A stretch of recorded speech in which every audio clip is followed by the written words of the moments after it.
Is Dave Grusch safe? Do you think he's safe? I think he is now. I think he's a lot safer now that he's taken a public position. There are things that have happened to Dave that aren't very nice. His home's been broken into, and he's been targeted with surveillance, and I think he's been harassed. And I've got a pretty good idea who the people are that have been doing the harassing. It's quite extraordinary. It's probably not a government agency. It's probably a private contractor. More on that later.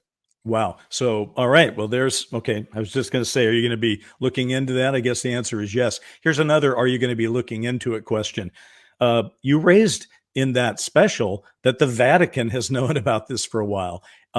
What should happen about that? Should the Vatican, how do you get the Vatican legitimately on the record about what they know about the UFO situation?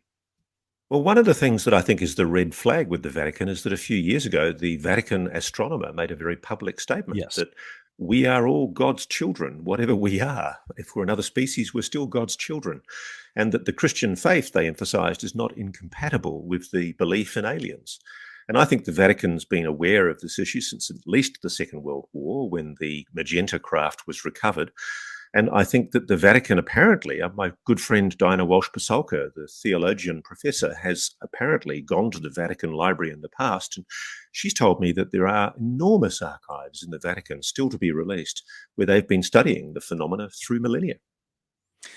It is, that is pretty amazing. But on the other hand, it makes good sense, particularly if that first crash was in Italy, as he said.